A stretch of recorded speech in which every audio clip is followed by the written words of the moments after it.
I welcome you to the last session before the plenary session in the stream.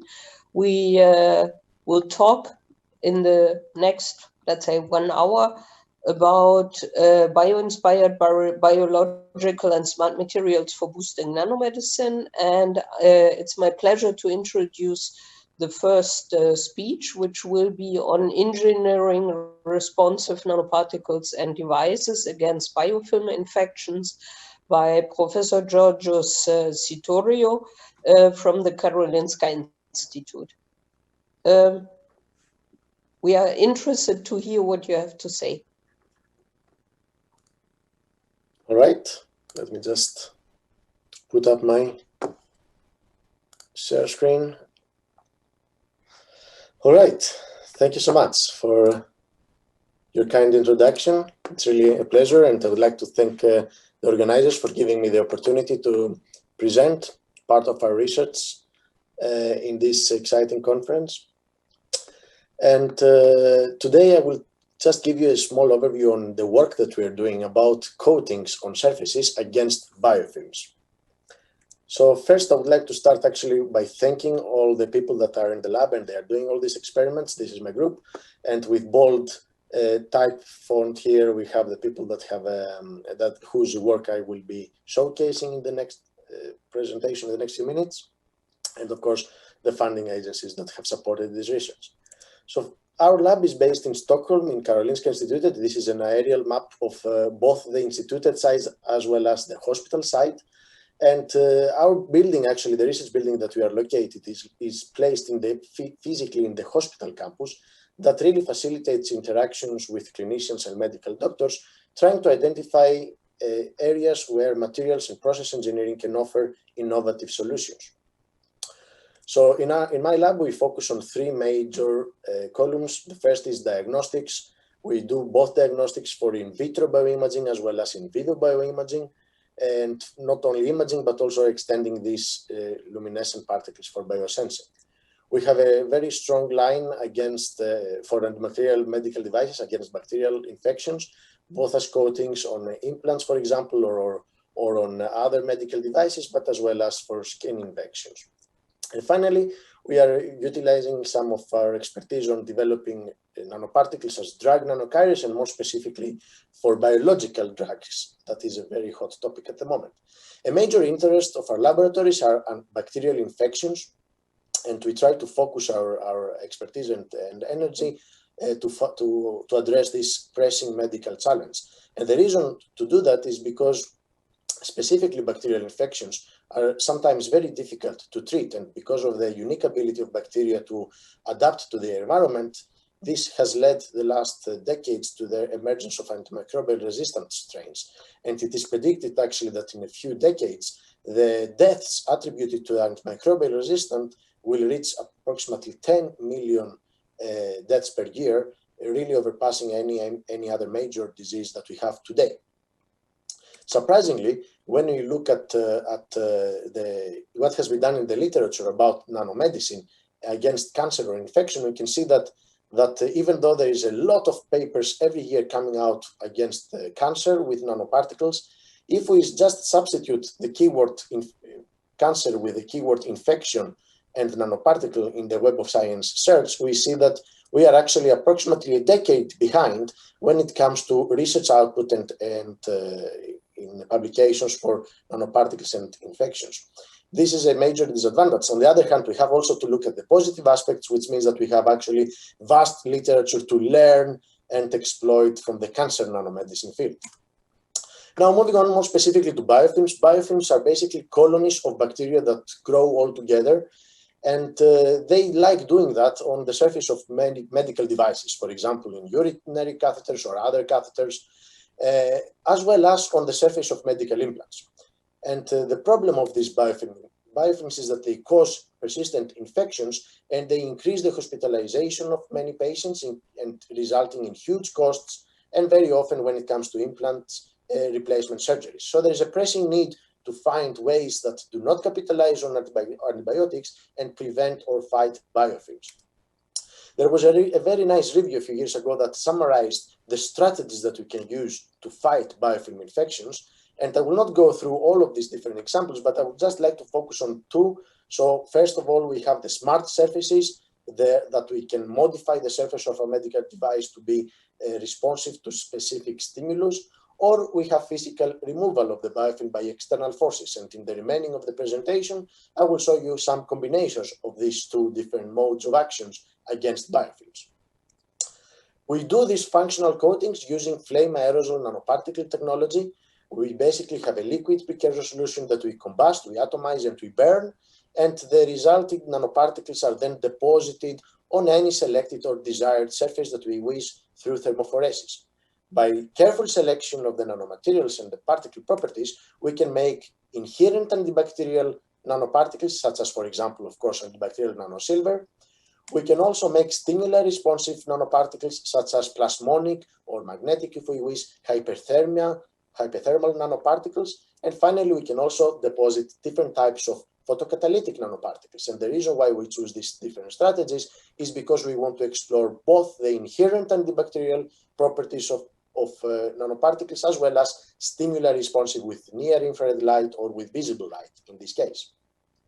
So moving on to interfacial biofilm and its acidity, that's very important information for us to know in order to design anti-biofilm surfaces. First, what we do is we deposit calcium phosphate nanoparticles that are doped with europium on silicon substrates, and then we grow biofilms on their surface. The reason why we do that is because we want to identify what is the pH at the interface between the medical device and the biofilms themselves. So this is how this particle film can look like. This is a very large area of such a substrate, and you can see if we zoom in actually on these areas, we can see the individual, perhaps even nanoparticles. And due to the europium ion doping on these calcium phosphate nanoparticles, they are luminescent when they are shined UV light on them. Now, interestingly, these luminescent properties depend and vary in the presence of different pH values. So if we place our silicon chips with a coating in pure water, we do not see any change in the luminescence. This is the emission spectra in the presence of the chips in the presence of water. You can see this is the emission at around 612 nanometers attributed to the europium ions. However, if we place exactly the same nanoparticle coatings in an acidic buffer, we can see how this luminescence drops over time. This allows us now to utilize these surfaces and grow biofilms on them. And interestingly, if we actually grow biofilms, different pathogens on the surface of these chips or on these substrates, we can see that the pH that is reached is quite acidic actually in most biofilms, but not in all of them. And this is now very important information because it can guide the development of anti-biofilm surfaces. And this was work made by Patrick Merkel, who just got his first author paper yesterday, actually got page numbers. So we are very happy about that. Moving on to different type of coatings. This is now antibacterial nanosilver coatings on the surface of the substrate. And again, we can see how homogeneously these films are deposited on the surface of our substrates. And now if we start growing biofilms on the surface, we can see that if we have only silica particles on the surface of these films, we see a lot of biofilm grow. All these little spheres here are Staphylococcus aureus bacteria that are growing and forming a biofilm on the surface. However, if we try to do so on the surface of the silver-coated surface, we of course see very, very few bacteria. And even the ones that are here, they seem to be damaged. And if we actually quantify the number of bacteria present on these substrates after 24 hours, we can see that we reach approximately 4 to 5 log reduction on the bacterial growth, which is very, very active surfaces. And interestingly, these type of surfaces are also active against the SARS-CoV-2 virus that we have started the collaboration with Jerry McCanney in our department, and we show that again the silver-based coatings reduce approximately 2 log the viral load on the surface of these coatings. And this work was done by our PhD student Felix, whose project is to modify the surface of medical implants. And moving on to stimuli responsive nanomaterials, we see here how we can make now the plasmonic photothermal nanoparticles, and we can actually even sandwich them. We can encase them in a silicone polymer film. And what we do is that afterwards we grow the biofilm on the surface of these polymer films that have encased the plasmonic photothermal film, and we irradiate it with a near-infrared laser, while at the same time we monitor the temperature with a thermal camera. And what we can see is that we can actually link the lasering and the temperature increase to the bacterial growth, basically showing that we can reach zero growth, zero bacterial counts after just a few seconds of irradiation with laser. And finally, I would like to show you how we can make photocatalytic nanoparticles. Using the same flame reactor, we can make silver and titania now in this case film, because titania is a known photocatalyst, but in this case we dope it with silver because we want to explore the visible light activation. We make sure that they exhibit this radical formation under visible light radiation. I would like to emphasize that because titania by itself is active under UV. However, this is the first time that we saw that they produce this type of radicals under visible light. And again, if we do the same biofilm experiments, we can show that after a mature biofilm is grown and irradiation of the visible light, just under a few minutes, 15 or 90 minutes, we can actually control growth and eradicate it completely. This brings me to my summary, which I hope I showed you how we can make responsive nanomaterials as coatings on surfaces, how we can grow clinically relevant biofilms on their surface, and both explore three strategies, as well as inherent properties of silver, as well as stimuli responsive properties with plasmonic photothermal particles, as well as photocatalytic actively particles in the visible light. With this, I would like to thank you for listening, and I will be happy to discuss with you later on. Thank you very much for your super interesting talk. Thank you for being absolutely perfectly on time. I will check if there are questions from the audience. Otherwise, I will ask a question. No, there are none. I would like to ask one question. Is there a limitation in the penetration depth? Let's say, is it something which works directly in contact with the let's say, surface, or is it also penetrating deeper?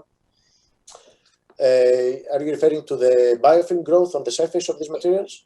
Yes, to the treatment, actually. The biofilm is not just a monolayer. It's usually can be very thick. Yeah, absolutely. So what we show here is that we actually, when we have the stimuli responsive materials, we have a mature biofilm already grown on their surface. So it's very thick biofilm already. We don't want to show what happens during the growth. We want to establish a mature biofilm, and then we start the treatment. And what we see is that in both cases of the near-infrared stimuli responsive materials, as well as in the photocatalytically active materials, we eradicate the mature biofilm formation. This is in contrast, for example, to this surface of the silver, where we just want to prevent the biofilm growth.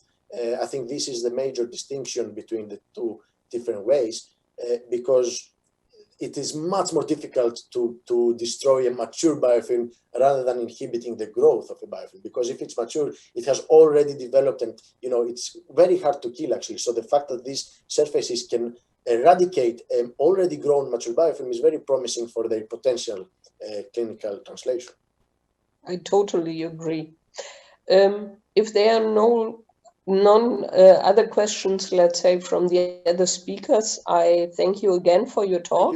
Thank you so much. And I think we are going now to the next presentation, which is on tumor exosome-based nanoparticles and artificial cloaked viral nanovaccines for chemoimmunotherapy therapy applications by Professor Helder Santos from the University of Helsinki in Finland. Good afternoon, everyone, and thank you very much for the kind introduction, as well as for the opportunity to show here our recent work. Can you see my screen now? It's gone. Anyway, so again, just tell you about some of the benefits of the nanoparticles in drug delivery. Obviously, you already know this as well. So the penetration through biological barriers, the improve of pharmacokinetics, special temporal delivery, as well as increase on drug circulation lifetime. So these are some of the great benefits of using nanoparticles and nanomedicines, which have been applied for many different kind of fields. Here we are more focused on the clinical side, preclinical side, pharmaceutical and medical. But as you can see here, how much has been increased over the years. But although COVID is now a hot topic for the reasons that we all know, we still have some of the problems regarding cancer, which is still a global burden, as you can see here. And as you see from these numbers from WHO, these numbers will increase over the years. By 2040, it is estimated that at least almost 17 million people will die of different kind of cancer. So this is still a huge burden, global burden, that we also have to not forget and continue to tackle. And this is where nanomedicines can take a role. We also know, of course, that many of the therapies are already in place, but many of them have also failed. But we have some hope, and we really hope that by this talk you will see that there is some hope and many hopes out there. So we know that some of the current therapies have problems of toxicity and specificity, lack of efficacy and resistance. Even though that we are using chemotherapy, surgery, and radiation. But then one thing that we can do, and we are already doing, is take advantage of our immune system. And immunotherapy is, as you also probably know now, a very hot topic. So using our own immune system, taking part of take advantage of the personalized medicine can help the treatment and help to cure some of the cancers that we currently face. Of course, there is still some issues that we need to take into account. There is a lack of efficacy in some of these nanoparticles or therapies, immunosuppression, costs, and manipulation of these systems. I'm not going to go through all of these, but I will just show you some examples how we can tackle some of these issues. So one way how to do that is probably to use combination therapy. What does it mean? In practice, we take advantage some of the biomaterials, or this can be nanoparticles, scaffolds, properties, biocompatibility, intrinsic adjuvancy, etc. Combination with chemotherapeutic materials or drugs, as well as when they are combined, they can be used for immunotherapeutic applications. So this means that basically we can use the own body defense to eliminate some of the cancer cells, as well as to induce some immunosurveillance and elimination of metastasis, for example. So these are some of the great advantage when we can combine these therapies together. So, of course, we have still to protect some of the payloads. We have still to have a controlled release, targeting if possible. If we do targeting therapies, induce tumor cell death and stimulate, in the end, the immune system in order to increase efficacy and decrease toxicity. So this is what we can achieve ideally. Of course, in practice, there are many pros and cons, but I will show you some of the advantage of using such approaches. So I'm not going to tell you so much about this. You already heard in other sessions how we can target some of the particles to the surface of the cells. There is no news here. And we can take advantage of inorganic materials or organic materials. But what our group has been very much also interested is to merge these two worlds, or basically actually to take advantage of the properties of these two worlds and create what we know to or call hybrid systems or hybrid nanosystems. And we think that this gives us an extra advantage to tackle some of the issues. So basically, just to summarize, in one of our recent publications, that the systems are complex. we have to be sure that the injected particles will get to the tumors. We have to be sure that we can use some biological interactions. We can use other stimulus like ultrasound, magnetic fields. We can also take advantage of some of the natural extra vascular vesicles, or we can even take advantage of the components of the cells and try to actually get these into cancer cells so that they can actually kill them one way or the other, or then to stimulate the immune system to act against these cancer cells. So we have been doing really a lot of this, basically on the bioengineering side, engineering different materials with different properties so that they can be used for different kind of applications. Obviously here I will focus on cancer, but what is applied here for cancer can also be applied for other diseases like heart disease or even COVID as we speak now. So basically what we started to do a few years ago is to make this effective theranostic systems where we have targeting peptides, and we can follow this when they are injected. And you can see here that the intravenous injection of this kind of RGD based nanosystem, although they are very specific, or they are supposed to be specific, we found that the accumulation in this case prostate cancer was not very high. Although when we inject them intratumorally, we see a very high amount of this in the tumor. They remain there for several hours, releasing the drug. In this case, we use sorafenib, anti-cancer drug. And as we can see here, when we compare the tumor volume, there is a less increase of the tumor volume of these nanosystems as compared to the anti-cancer drug. Then we try to move on and to move to more target stimulus systems, and in this case light activate nanosystems. So basically we created PLGA nanoparticles loaded with doxorubicin that contain, so these are large, what we call nanobubbles, that contain small nanoparticles or nanobubbles that are made of nanodots. So basically we went from around 40 nanometers nanomaterial to about 6 nanometers.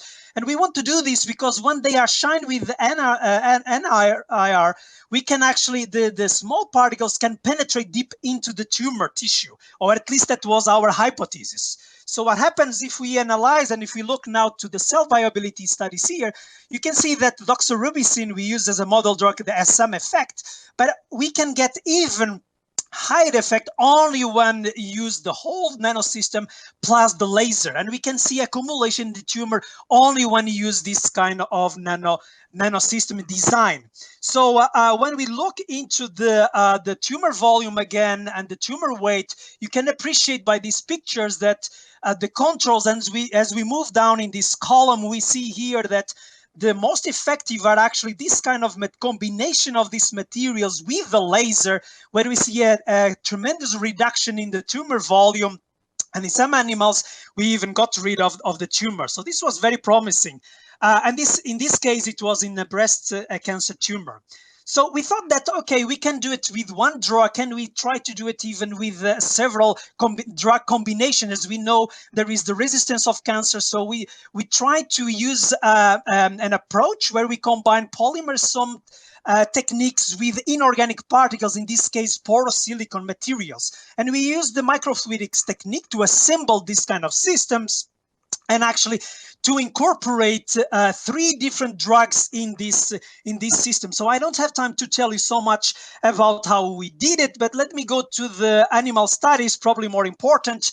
And if you look to the last sample here, actually, that is showing our polymer-based with inorganic particles with these 3 drug molecules, amphetamine, docetaxel, and rapamycin, all together in one single nanosystem. And you can appreciate that we saw the most decrease in the tumor, in the cancer tumor, by using this synergistic effect of all this combination. We also try with the individual drugs, and the effect was not as powerful as in this case. So we were quite interesting to see this kind of synergetic effect. Of course, we already discussed in other sessions, and I just want to point out very, very briefly that when we inject this into animals, the protein corona composition has an effect depending on the surface chemistry. You can see here where we try different inorganic particles, and this protein corona is affected by the, or the surface chemistry of the particles has a huge effect on the protein corona absorption. That there is no doubt about that. But we want also to investigate if we wrap around these inorganic particles with different cell components, in this case cancer cell components, do we observe exactly the same? And we did. So we did try inorganic porosilicon particles with different wraparound with different kind of cancer cell membranes, and we observe exactly a similar kind of effect. So it is very highly dependent on what kind of cell membrane, cancer cell membrane we wrap around these particles. And that has also a huge effect on the administration and fate biodistribution of these particles after the injection. Here you see some images of the injection of these particles after in zebrafish, and we observe that in some cases, depending on the cancer cell membrane used, they aggregate or they are more stable or less stable. So this has a huge impact. So basically, I already told about these conclusions, so I'm not going to repeat them again, but just to let you know. So following up, we thought that how about if we feed the cells, cancer cells with inorganic nanoparticles, in this case porosilicon, and try to collect them in such a way that probably they could be wrapped around with extracellular vesicles, in this case exosomes. And then if we inject that back to the animals that have the tumor, maybe they will find their mother tumor and deliver the drugs there. So we did this. This was our hypothesis. And then when we did that, we were astonished to observe that actually this was the case. So not only they were able to find the tumor, the cancer tumor, they were delivering doxorubicin here. And if you see this violet line here with our final system with doxorubicin, we get much reduction in tumor volume as compared to the high dose of doxorubicin itself. And we look to the survival rate here, and as you can see here, our system always gives a bit few more days of survival rate in the hepatic tumor mice. We also try with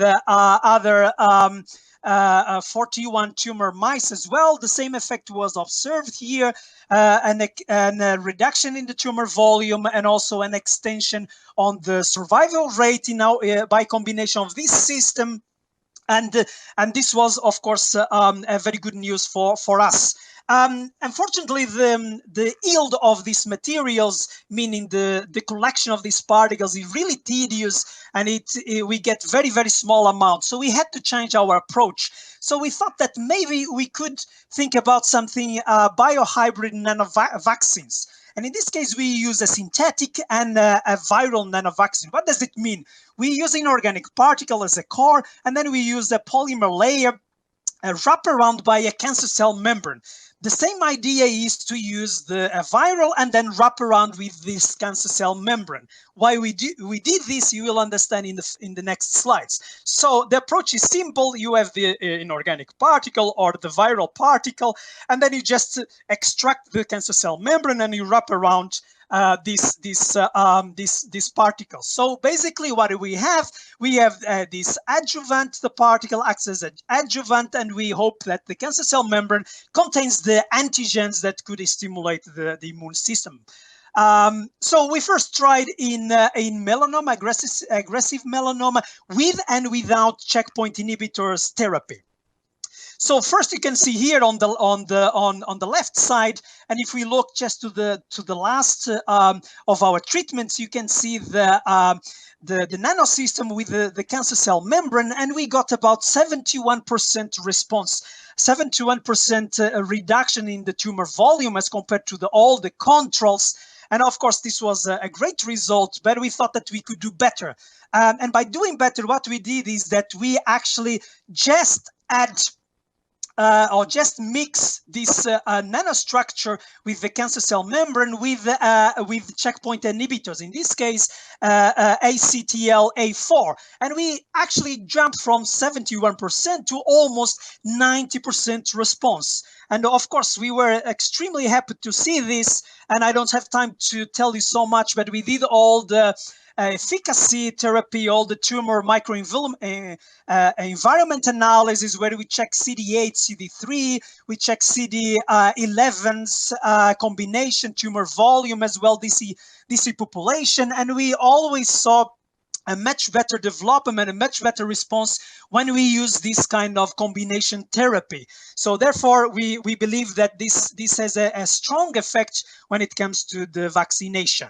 And of course, when we look into the survival rate, you can see here that our system was giving much more, more than 50% survival rate to the animals as compared to all the controls, actually. So we then I come now to the last part of my talk. I'm not sure how much time I have, but these are the last slides. So then we thought, okay, if that works with a synthetic, let's say, system, how about when we combine with the oncolytic viruses? So we know that oncolytic viruses are already used in the clinic. And we thought that, can we still boost even more their response? So basically the approach is the same. We develop the tumor in the animals. We actually take the biopsy and take the cancer cells from these tumor models, and then we use these cancer cell membranes to wrap around this kind of oncolytic adenovirus. So for those of you that are interested, this was the oncolytic adenovirus that we use. So I'm not expert on this, but our colleagues at the University of Helsinki provide this virus, and then we just actually make this kind of combination and basically then inject it back next to the tumor, and our theory was, or hypothesis was, that we will get some immune response, but how much we will actually can get. So we did in several models, as you can see here. So B16 OVA, B16F10, and LLL2, and again, a lot of graphics here. Let's maybe just focus on the last ones, which is actually the full combination of our system that we actually call extra crud. And you can see here the tumor volume in some of these tumor models actually was decreased and even disappear. No matter if you use homologous or heterologous tumor models, and this was obviously an amazing result, even as much better than compared to the virus itself. So it seems that there is really a synergy here between the combination of these kind of systems. And of course, we also studied the mechanism, infectivity, the transduction, antibody resistance. I probably don't have time to show you that, but maybe the efficacy of the treatment is more important to show here. And you can see that in all of them, our extra crud gave much better results over time as compared to the virus, even the virus itself. An extremely very good result. And when we look into the survival rate, as you can see here, and when we compare it with the synthetic, this was even better results. So we can really extend even more the survival rate of the animals using different models. And this was even achieved even in higher percentage of survival rate than the synthetic materials that we use. And this was observed for the different melanoma models that we use, and lung cancer model as well. So to wrap up everything, and I'm really sorry if I went a bit too fast, I just didn't want to be too late, but there is definitely a synergy effect, or there is definitely a potential when we use this kind of synthetic biohybrid multi-stage nanovaccines, as well as these biohybrid viral nanovaccines, for immunotherapy applications. Both of them have their major advantage. There are also some disadvantage, but we believe that these kind of platforms could really help and potentiate the applications to prevent and also to induce therapeutical effects in cancer vaccines. And we are now testing and moving this forward. And of course, this was this could not be possible without the amazing collaboration in Finland, but also abroad. The amazing group, special Dr. Flavia Fontana, who did a great deal of this work on these immunotherapy applications, as well as all our founders, special the IRC proof of concept grant that was the main founder of this last part of the work that I showed you, and I also thank you all for your kind attention, and again my huge apologies for the initial hiccup on the presentation. Thank you. Thank you very much. It was fast, but it was super interesting.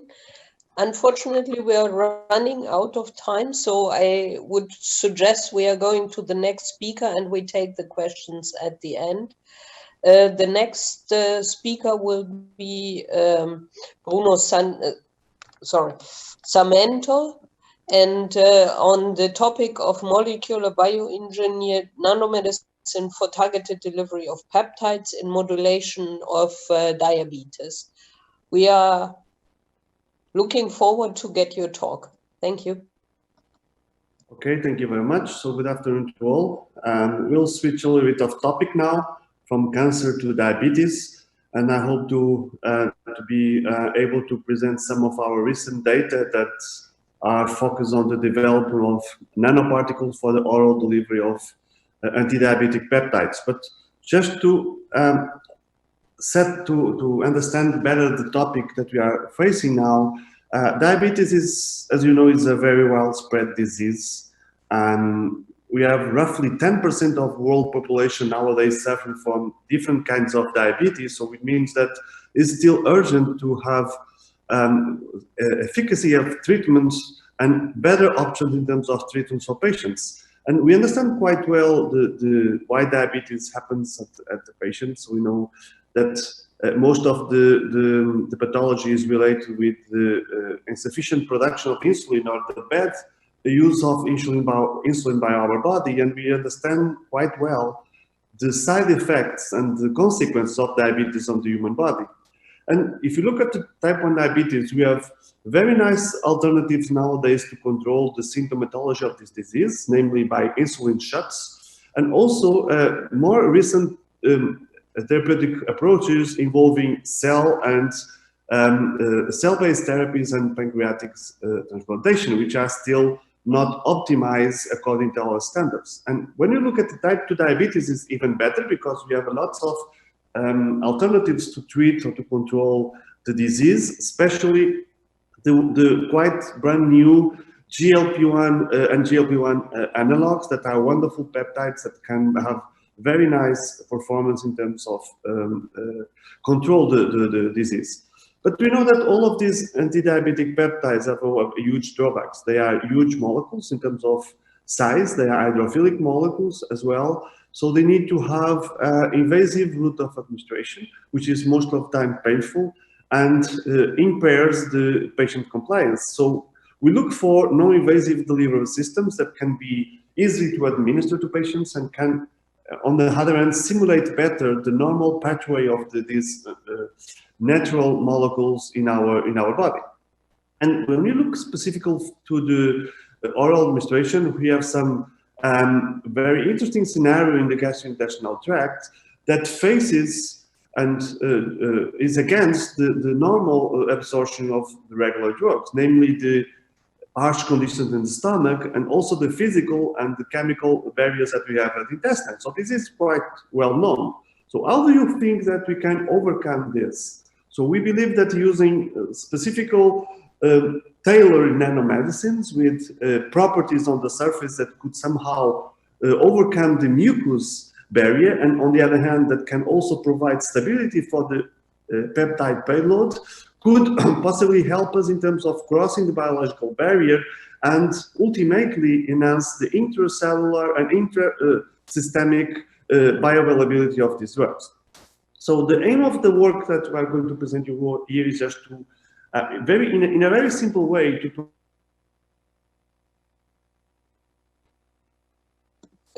we lost you. We cannot hear you anymore. So I would like to introduce the next speaker. We will resume the talk of Dr. Samento in a second, but the next speaker will be Professor Dev Mukhopadhyay. Mukhopadhyay, yes. Mukhopadhyay. I'm sorry. That's okay. That's fine. About the topic of implications of carbon nanoparticles for potential biosensors and therapeutic applications from the Mayo Clinic in the US. Thank you, Madam Chair, and thank you very much. I'm sorry. I'm very sorry. That's okay. Dave is fine. Just call me Dave. So today I'd like to talk a little bit about carbon nanoparticles. And I'll talk two different stories where we can use carbon nanoparticles as biosensors and also therapeutic applications of different kind of carbon nanoparticles. So, I'm from Mayo Clinic. This is Rochester, Minnesota, but I'm in Mayo Clinic, Jacksonville, Florida. We developed a new nano center of excellence. And this is why I have to acknowledge Vijay, because he did most of the work today, and also our collaborator, Michael Strano and Ben Ferdl, particularly from Karolinska and MIT, respectively. So, which we are going to present today. Our lab is basically an angiogenesis and a biological lab with the most translational, directions for different kind of cancers and vascular biology as well as neurodegenerative diseases. But today my talk will be mostly nanomedicine, and in fact we started this kind of nano targeted drug delivery system maybe 16 years ago, actually much more than that. And our goal was to develop non-toxic, and chemotherapeutic drugs strategy to minimize the collateral damage. I think the last speaker described beautifully, actually, different kind of approaches. And we published several years ago, that targeted delivery of gemcitabine in pancreatic adenocarcinoma gold nanoparticle using cetuximab as a targeting agent. And we are keep using different kind of approaches. And recently we are fortunate to develop a novel, target delivery system, which is a Mayo patent, actually, So we are able to minimize reduce immunotherapy resistance tumor type, particularly renal cancer, melanoma, and most likely we are going to go clinical path with this approach, targeted delivery for multiple drugs in a tumor, the existing bigger tumor, and to reverse back. So, but today my topics will be focusing on single wall carbon nanotube first, and later I'll talk about nanodiamond. So let's talk about single wall nanotube.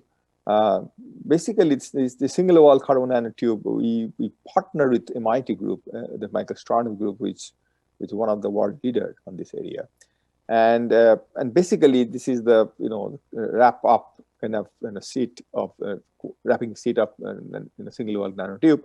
The most important part of this is the near-infrared, particularly PL part, which has a big, expansion for excitation emission spectrum.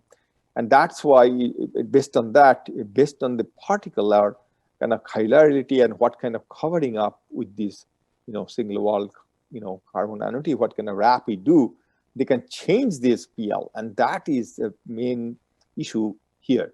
And based on the concept, what Michael, actually, this is originally developed in Michael Strano's lab. So he developed a single wall carbon nanotube called GT15, wrap it up, where that specifically, able to monitor the efflux of hydrogen peroxide. So that was the concept, and we published several papers on that. And based on this concept, we are able to really monitor the VEGF response. VEGF also need generate hydrogen peroxide. And we can see that some of the nanorods we developed at the time, with particularly European oxide nanorod, that VEGF has a very different kind of hydrogen peroxide, spatial and temporal resolutions. And this particular nanorod able to determine that in a single cell level. So I'm not going that direction, it's all published long time ago. But we thought a different perspective in how we can utilize this concept in one of the clinical challenge. So yeah, as I can tell you that most of the cancer and pancreatic cancer is even more, that when people get treatment, right, there is no real-time predictions unless you finish all the chemotherapeutic treatment and then goes, PET CT or other MRI to see the therapeutic outcome, and finally, it didn't really work. So what we thought that can we develop a real-time assessment steps, to see the monitoring and therapeutic interventions of the patients, the real time. But there is nothing existing in the world right now, by the way. So we like to go from the scratch, what we can do that this kind of system, and based on the hypothesis of particular this concept, that as I told you that our sensor can able to detect the hydrogen peroxide in a femtomolar level in cellular as well as extracellular space. So based on the concept, we can imagine, well, if a cancer cells get most of the time get treated and that killing, there are more hydrogen peroxide produced. And can we implant a small device inside the tumor, nano device, that can determine in real time, and you can, get the signal as a remotely. But I'm talking about maybe 3 steps, further what can happen. But let's do the first steps, right? Can we monitor the hydrogen peroxide in the single cell and a single very femtomolar level? But here I can show you that this GT15, SWNT, we can monitor the hydrogen peroxide change much better than the real current hydrogen peroxide dye. And make a long story, I know with similar limited time I can go too much, but what we can do actually, we can able to see that particular Raman spectroscopy, and I'll show you more details, that we can monitor the hydrogen peroxide level in gemcitabine, treatment, the cellular, intensity going down, and the overall intensity of the signal going down because the more quenching happening. So when cells are dying, that there are more quench happening, right? And that quench minimizes the signals from the sensors. So that's the whole concept. So make a long story short, it's since published, I can tell you that what we did, we did a longitudinal, live animal imaging system. That means it's a kind of survival surgery. That means we can operate one animal 3 times. And so what we did when we hand the pancreatic cancer cells into the pancreas, right? And then we allow the tumor to grow up a bigger size, and then we implant the small chips, inside the tumor, and then we close it again, and we make a monitor. The signal is Raman signature that we can monitor real time by Raman scanning that particular area. What are the signals coming from the sensors, right? And then we start treating the animals for like 15 days, and you can see the tumors kind of shrinking actually. And what happened when tumor is killing, and then you can see that after 15 days, when you scan again, you can clearly see the diminished signal from the tumor.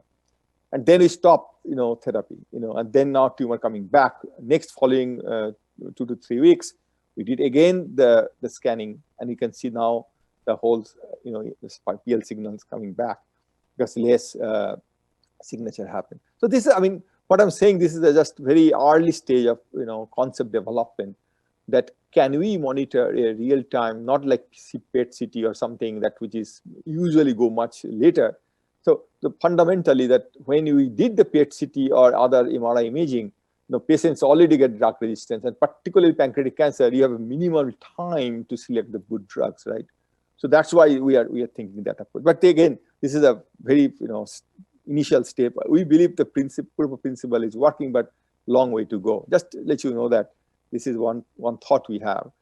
Another carbon related nanoparticle we are working with the Karniska for a long time with Dr. Ben Fudley.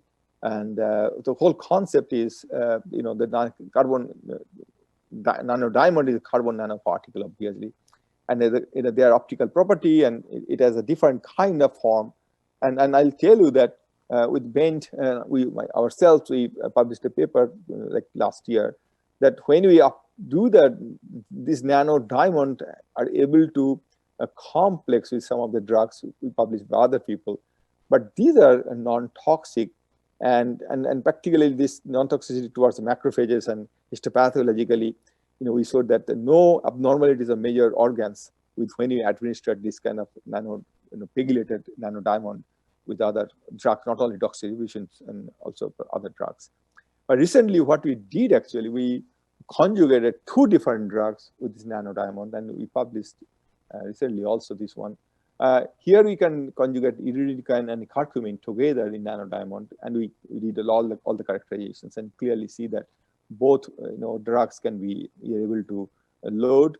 Now, amazingly, when we utilize this, combination drugs, what we found that we tested 2 different advanced pancreatic cancer model systems. That means what we did, we grow the tumor substantially, that we see in the clinical practice, and then with metastasis, and then we start treating. We are not treating sometime in the like a very minimal tumor there existing into the animal and that start treatment. We didn't do that.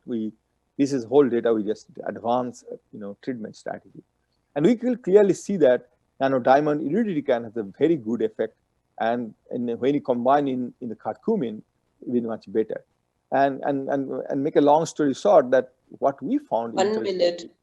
Yeah, interestingly, it's a nanodiamond has itself an immunogenic. So, to make a long story short, since it's published, that we found that nanodiamond is one of the very wonderful delivery system. We can have conjugated different drugs, and this is our different agencies. And I stop. Thank you very much. Yeah. Thank you very much for your talk. Thank you being perfectly on time, but unfortunately due to technical problems, we are a little bit out of time. So I suggest we take all the questions at the end. And actually, our previous speaker, Bruno Samento, is back. So he will resume his talk and finish it. And then we are getting the final talk of this session after him. Okay, thank you very much, sir. Again, so sorry for this interruption of the Zoom. That's something that I do not understand, but okay. So just to sum up in terms of the objectives of this work, so we went into the development of a material, of a nanoderivative system that could provide stability for the drugs that we want to encapsulate, these anti-diabetic drugs, and that could control the delivery of the drug to intestinal epithelium ideally in a receptor-mediated transcytosis manner. So for a long time, we established a very well and robust method to encapsulate insulin in PLGA-based nanoparticles that provide physical and biophysical stability for the protein, as we already demonstrated before. And now we thought in terms of explore one of the receptor-mediated transport with higher potentiality in terms of mucosal transcytosis, that is the FcRn. So we have some experience on exploring this receptor, and we have some proof of concept in the past that FcRn can be a very nice gatekeeper in terms of crossing intestinal epithelium. So we validate this model, and other groups validate this model in the past. So the idea here was to explore new ligands that could functionalize nanoparticles for the FcRn. And luckily, we found in Oslo with our collaborator Jan Anderson, human variants of albumin. And we know that albumin is a natural ligand for FcRn with higher affinity compared to the human albumin wild type.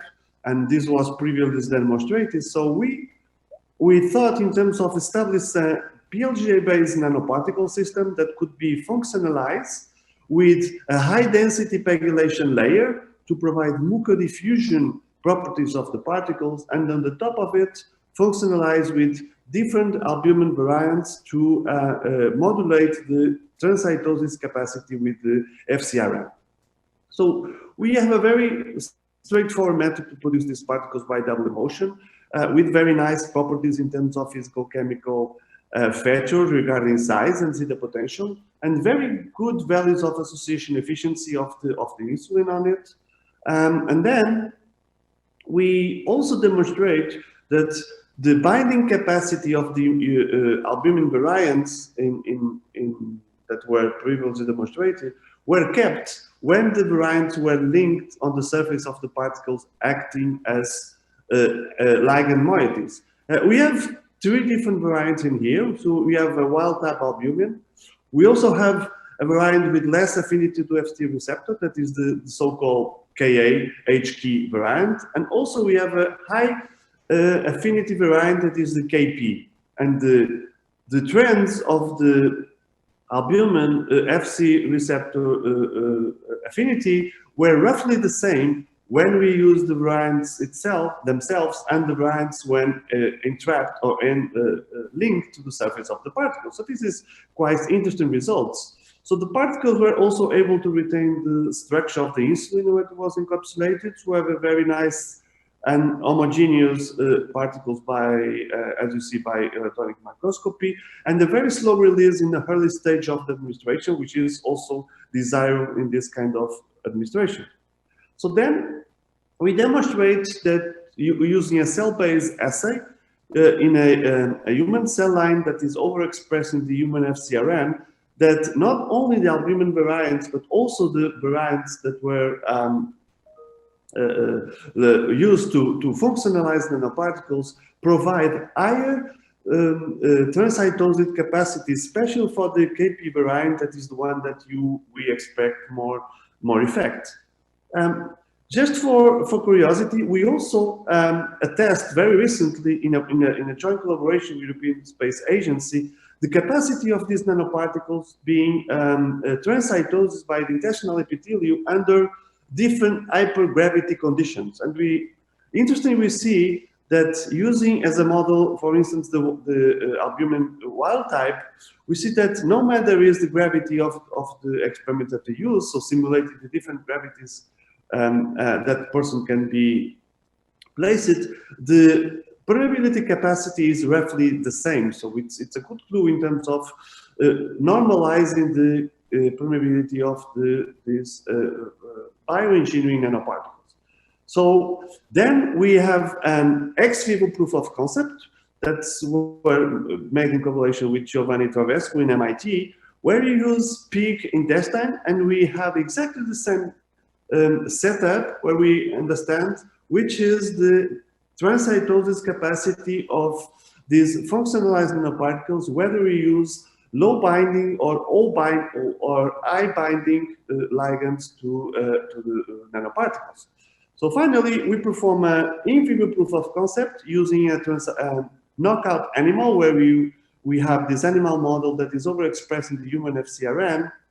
And when we administer these particles orally to these animals in one single dose, and when we measure and we track the glycemia values, we found a very interesting hypoglycemic effect when we administer the Kp albumin variant that we use to functionalize nanoparticles, that is in graphic is plotted in blue, compared to the wild-type albumin and with the low-binding variant albumin.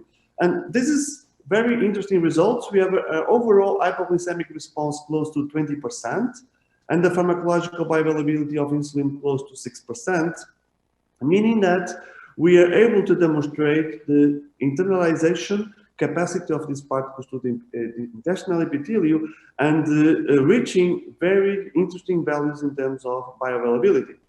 So just to sum up, we have been able to demonstrate the capacity of PLGA-based nanoparticles to provide very good properties in terms of stability of insulin payloads. And we also demonstrate that when we functionalize PLGA PEG nanoparticles with ligands for the FcRn, in that case, we particularly use albumin variants, we can provide systemic absorption of insulin, and potentially for other GLP-1 analogs that are ongoing project that we are running in our lab. Just briefly to thank to all of the people in the group that collaborate to all of this work, and for different collaborators that we have in this particular work, namely Giovanni Travesco in MIT and Jan Anderson in Oslo Hospital University, that were very insight and useful collaborators in this project. So thank you very much for your attention, and I look forward to reply to your question at the end of the section. Thank you very much. Also, you made up some time, so we will be able to make it if we are starting immediately the next talk, which will be 20 minutes, and it's on nitric oxide dependent biodegradation of graphene oxide reduces inflammation. And the talk is given by Guotao Peng from the Karolinska Institute in Stockholm. Thank you very much. We are looking forward. Thank you. So thanks for the introduction. Good afternoon, all. I'm Guotao. I'm current postdoc researcher in Professor Bantvedier Group, Karolinska Institute. So today I'm going to talk about our latest understanding of the biodegradation of graphene oxide and also its biological consequence. So a brief background. Graphene-based material have been explored to a large magnitude in biomedical applications. Therefore, a comprehensive safety assessment of this material is required. So the material can enter the body through different routes, for instance, inhalation, ingestion, or dermal exposure. Once the material inside the body, they can undergo different biotransformation, for instance, biodegradation. So in this study, we will focus on the oral exposure of graphene oxide and try to understand its biotransformation in the gastrointestinal tract, the GI tract. So previous studies have shown that the carbon-based nanomaterials can undergo degradation through different pathways. For instance, the peroxidase mediated pathway mediated by, for instance, the horseradish peroxidase and myeloid peroxidase, and also the eosinophil peroxidase.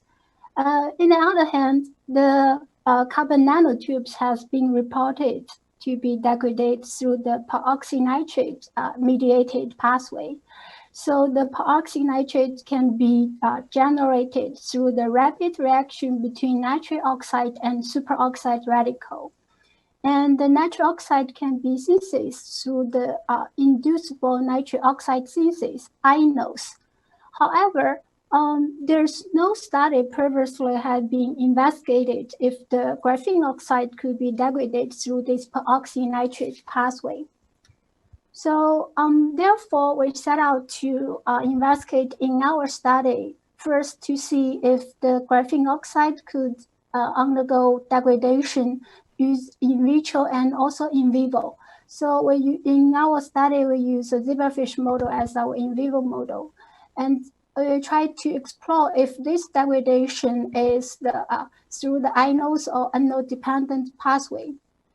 And more importantly, we would like to address the role of the geodegradation following the oral uptake and in the GI tract.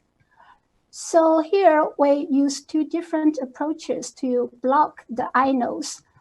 One is through the morpholino injection to knock down the NOS2A, which encodes the inos directly in zebrafish. And another way is we introduce the cell-permeable inhibitor alanine to block the inos. So as you can see here, 24-hour exposure of GO could result in accumulation of GO in a zebrafish gut, evident by this light microscope. And GO induced a significant induction of the NO production.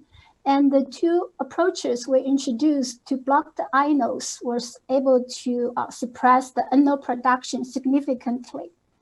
And more importantly, if we do the Raman analysis on the zebrafish larvae, and the block of the inos or block of the NO was able to recover the signature of the GO signal by Raman, so which indicate that there's certain degradation of GO mediated by NO in zebrafish guts. So this is the first study that we employed the Raman analysis on the whole zebrafish larvae, and it happened quite soon. It's within 24 hours. So next, to further confirm that the geodegradation is through the NO-dependent pathway, we introduced two different in vitro systems. One is by adding the SIN1. So SIN1 can produce the nitric oxide and superoxide radical rapidly by decomposition. And another system is the papanoate, which is an NO donor, and the xanthine oxidase, which can produce a superoxide radical. So after 5-day continuous adding of these chemicals, we can see that the geo suspension turned translucent after exposure. And more evidently, we performed the Raman analysis on the geo sheets.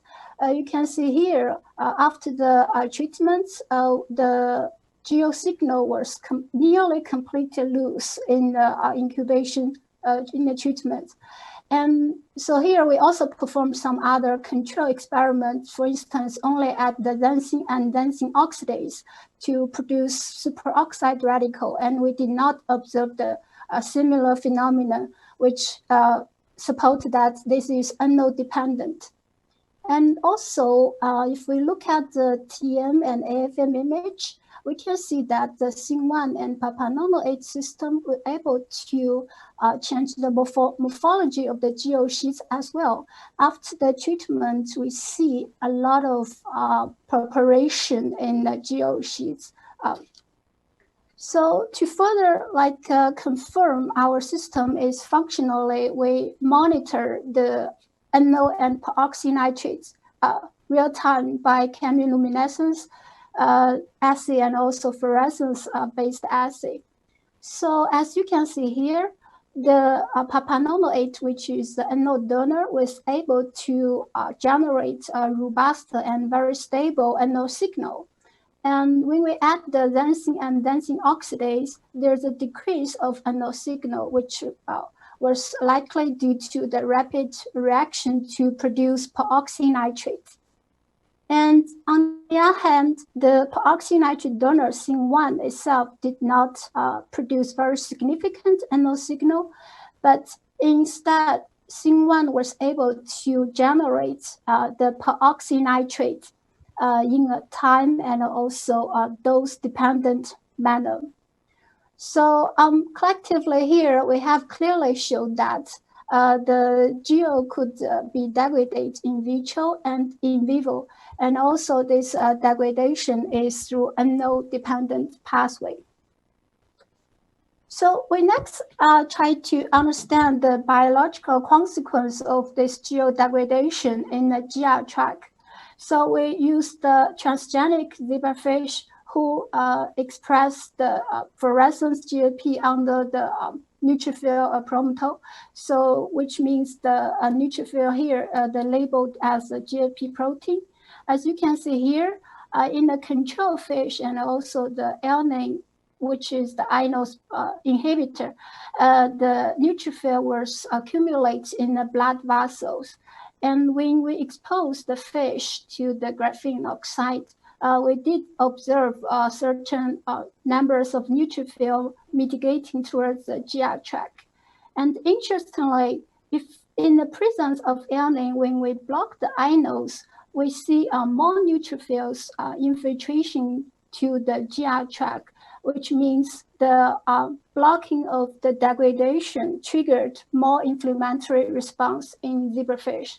Or in the other words, the degradation of graphene oxide in the GI tract in zebrafish serves to reduce the inflammation.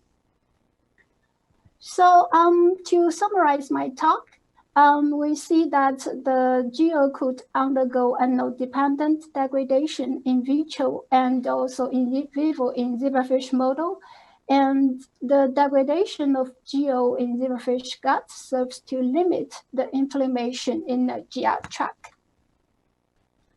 And last but not least, I would like to thank first my supervisor, Professor Banfordil, for the supervision of the study. And also I would like to thank the contribution from my collaborators, especially to Professor Jon Laugberg and Professor Costa Costayelos.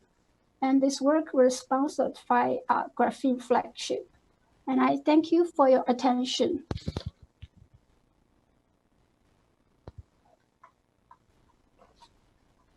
Okay, thank you very much. This was surprisingly short because actually we were supposed to have 20 minutes. But actually, I checked with them and they say it's a 10 minutes talk. Yeah, but okay. Anyway, this gives us the time for, let's say, some questions perhaps, or if you want 10 minutes to relax in order to prepare for the plenary session. It's up to you.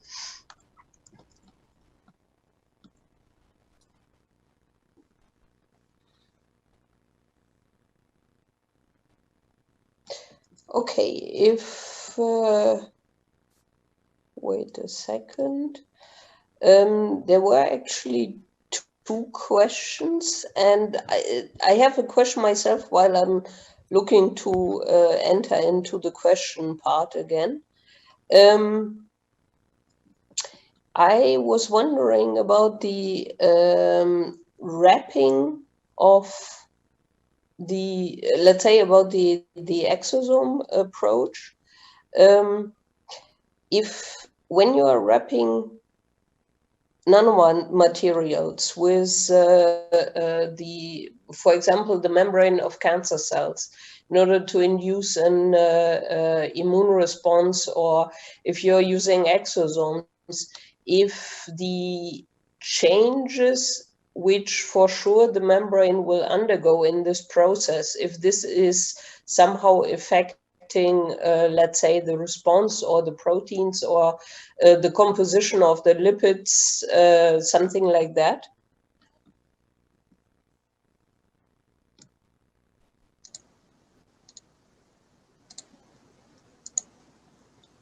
Yeah, thank you for the kind question. So yes, we did a lot of analysis on that.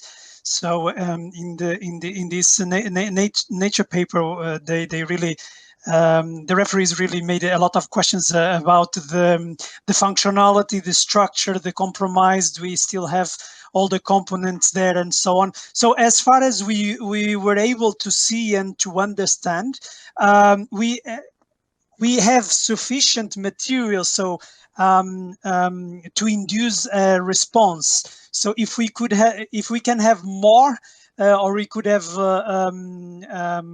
if we can enhance even more, we don't know, but at least what we see is that whatever we can get, even through all that process, it is enough to induce some the response that we observe. Definitely, there is a possibility that we are compromising some of those proteins, that we are compromising some of those functionality, but at least what is then left on the surface, it seems to be sufficient to induce the immune response that we observed. Okay, and then I have a question from the audience, exactly from Stefan Halper, and he's asking, what are your thoughts when looking at translation of these nanomedicines? Is phase 1 testing foreseen at some point? Thank you. That's a very, very good question as well. So in the first case where I show these two more exosome nanoparticle systems, the biggest problem, and we are aware of that, and we wrote that in the paper as well, is really the yield. Is extremely difficult to scale up this system, and that's why we actually then turned to the second system, where we have this microfluidic and extrusion combination of this, where we can actually get a much better scaling up. So yes, we are already. This is part of a collaboration with a Finnish company, where we are actually moving forward to the clinical trials using this kind of oncolytic and cell-based approach. Yes. Okay, good. This was more or less the last question from the audience, but there's still also the debate lounge. If some more people want to discuss the topics, are there questions from, let's say, the speakers to the speakers? If not, I would suggest to close the session, and we will have in 6 minutes the closing plenary session of this day. I thank you all for your patience, for your time, and all of the audience who is listening still in. I hope to see you again in the plenary session, and thank you very much to all the speakers for the excellent talks. Thank you. Bye.